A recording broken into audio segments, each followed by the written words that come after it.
30장 12절에서 24절입니다.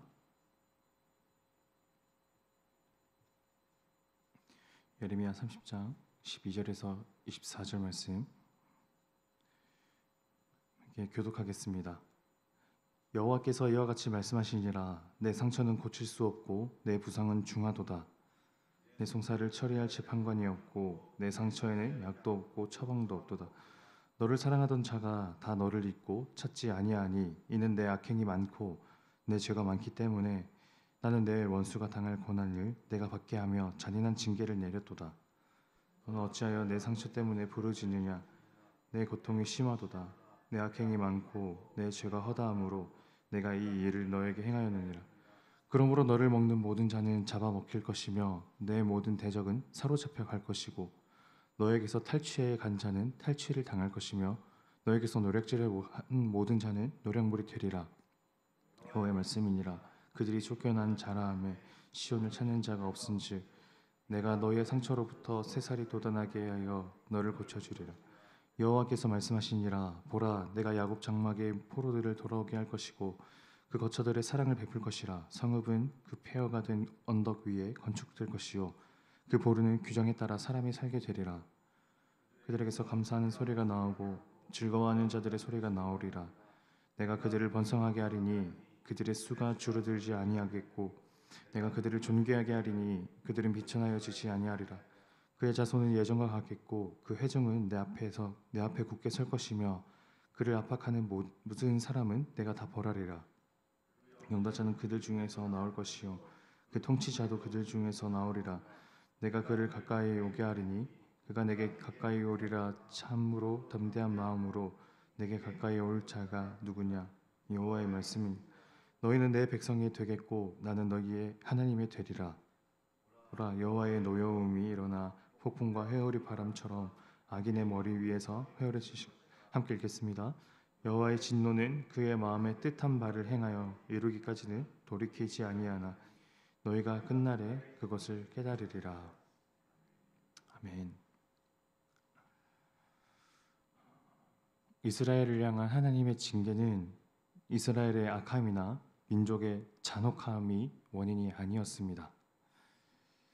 그들이 하나님과 맺은 언약을 신실하게 지키지 않았던 점, 이스라엘에게 죄악은 다름 아닌 그 점이었습니다. 도덕적으로 또 윤리적 타락보다 훨씬 근원적인 부분입니다. 그리고 하나님은 이스라엘의 그 점을 그들의 자율적 선택의 영역에 맡겨두셨습니다. 그런데 오늘 말씀을 생각해 보면 그 사람들에게 주어지는 이 자율성은 과연 은혜인지 혹은 곤경인지 생각하게 만듭니다.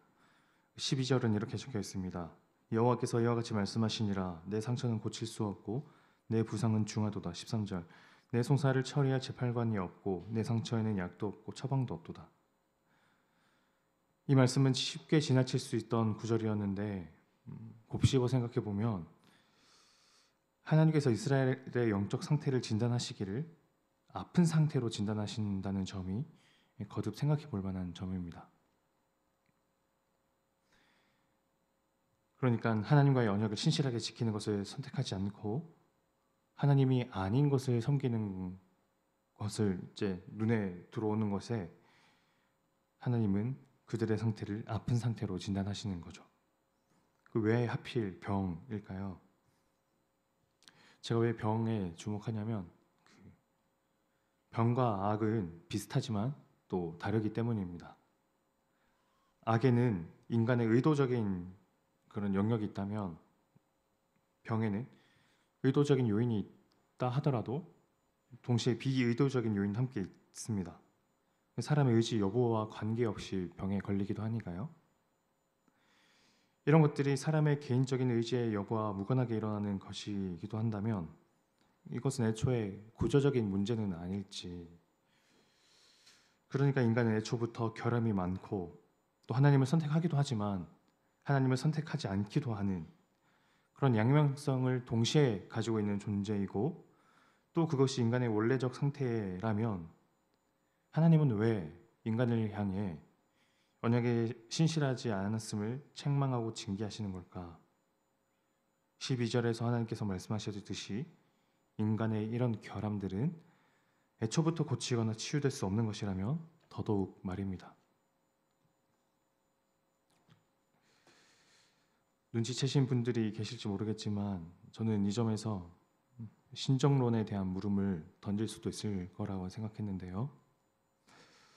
어제 저는 늘 신실하게 부어주시는 하나님의 은혜에 대해 저희가 가볍게 여기지 않는 태도에 대해 말씀드리기도 했습니다.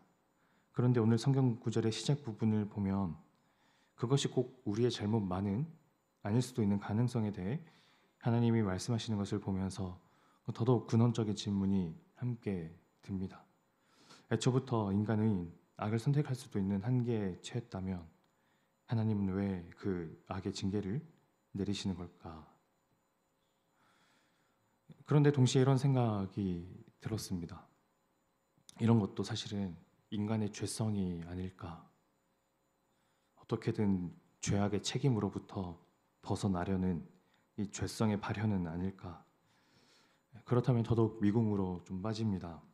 우리는 죄악을 지을 수밖에 없는 애초부터 결함 많은 존재로 태어난 본래적인 한계를 지니고 있는 존재라는 것과 또한 우리가 저지른 죄악에 책임을 져야만 하는 존재, 그 둘 사이에서 우리는 스스로를 어떻게 위치 지을 수 있을까요?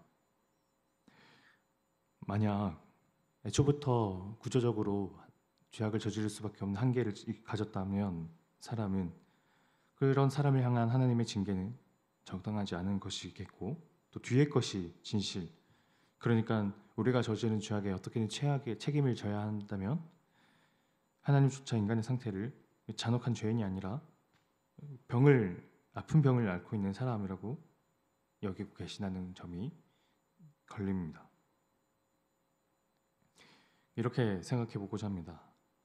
설령 우리가 애초부터 구조적인 한계와 그 어려움을 안고 태어난 존재이긴 해도 우리 스스로 저지른 죄악의 책임은 저희가 져야 합니다. 하나님이 저희에게 주신 자유의지 때문에 그렇습니다.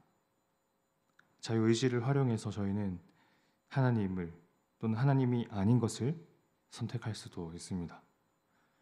그 자율성으로 사람은 하나님의 계명을 따르는 것을 선택할 수 있고 하나님의 계명에 불순종하기를 택할 수도 있습니다. 이처럼 인간의 자유의지는 인간의 힘으로 누릴 수 있는 권능과 한계 둘 모두에 해당합니다. 이때 자유의지의 기원이신 하나님의 전능함을 생각해보면 전능하신 하나님께서 그 자발적인 자유의지를 사용하셔서 유다와 이스라엘과 언약 맺기를 선택하셨다는 점이죠. 인간이 비록 그 언약을 깨뜨렸다 하더라도 하나님은 기어이 그 언약을 봉합하시고 다시 붙이셔서 사람을 돌보고 이끄신다는 점에 있습니다. 이것이 바로 하나님의 신실하심입니다. 그래서 하나님은 그 신실하심을 입증이라도 하시듯이 회복에 대한 약속들을 이렇게 하십니다. 16절, 그러므로 너를 먹는 모든 자는 잡아먹힐 것이며 내 모든 대적은 사로잡혀 갈 것이며 너에게서 탈취해 간 자는 탈취를 당할 것이며 너에게서 노략질한 모든 자는 노략물이 되리라. 여기서 너라는 것은 유다를 의미하죠. 그들을 심판의 도구로 사용하셨던 그들을 하나님은 다시 그들을 향한 심판을 이끄신다는 말씀을 약속을 하십니다. 18절, 여호와께서 말씀하시니라 보라 내가 야곱 장막의 포로들을 돌아오게 할 것이고 그 거처들의 사랑을 베풀 것이라. 성읍은 폐허가 된 언덕 위에 건축될 것이요 그 보루는 규정에 따라 사람이 살게 되리라. 이전에 성전의 폐허와 도시의 붕괴를 말씀하셨던 그 하나님은 이제 회복에 대한 그 성전이 다시 회복되고 또 도시가 다시 건축된다는 것을 말씀하십니다. 그리고 이 모든 회복에 대한 약속의 말씀들을 하나님은 이렇게 갈무리하시는데요. 22절, 너희는 내 백성이 되겠고 나는 너희들의 하나님이 되리라. 시내산에서 출애굽하는 이스라엘 백성들과 맺은 그 약속을 여기에서 다시 새기십니다.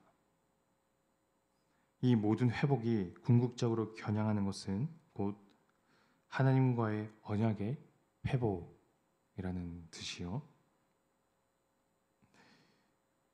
이것이 하나님의 신실하심이라면 저희는 하나님께 어떻게 우리의 신실함을 보여주어야 할까? 인간은 병든 존재이므로 완전하게 죄악으로부터 아직은 놓이지 않았습니다.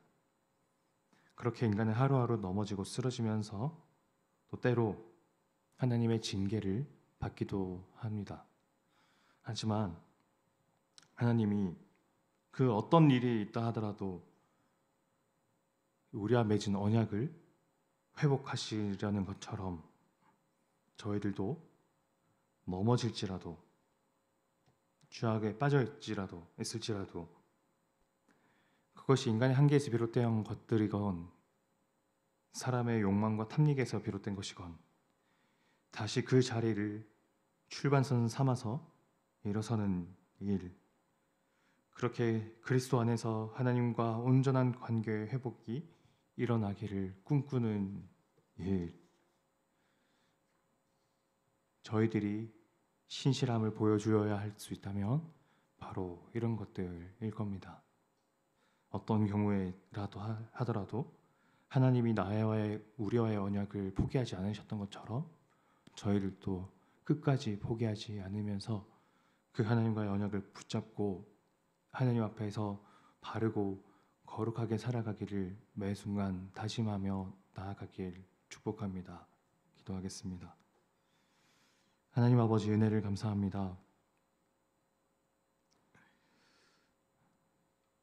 저희는 넘어지고 또 쓰러지고 또 그것이 저희의 한계에서 비롯된 것이기도 하면서 동시에 저희의 의도적인 그 죄악에서 비롯된 것이기도 할 텐데 저희는 살면서 그렇게 수많은 그 죄들을 하나님 앞에 지어 올리고 있습니다. 그런 저희들을 주님께서 긍휼히 여겨주시고 저희는 애초부터 죄를 지을 수밖에 없는 존재라서 그럴 수밖에 없다며 자조적이며 한탄하는 것이 아니라 하나님께서 우리와의 그 언약을 신실하게 끝까지 붙잡으셨던 것처럼 저희들도 때로 죄에 빠지고 넘어지고 또 쓰러질지라도 다시 한번 그 하나님과의 언약을 기억하고 떠올리면서 나의 하나님이 되어주시는 것에 감사하고 내가 하나님의 자녀가 된 것에 감격하며 그렇게 하나님을 붙잡고 다시 일어나며 나아가는 저희들 될 수 있도록 주님 은혜 베풀어 주옵소서. 예수님 이름으로 기도드립니다. 아멘. 하나님 앞에 우리가 다시 시작해야 할 부분이 있다면 다시 시작하는 할 수 있도록 은혜 베풀어 달라고 기도하면 좋겠습니다. 그것이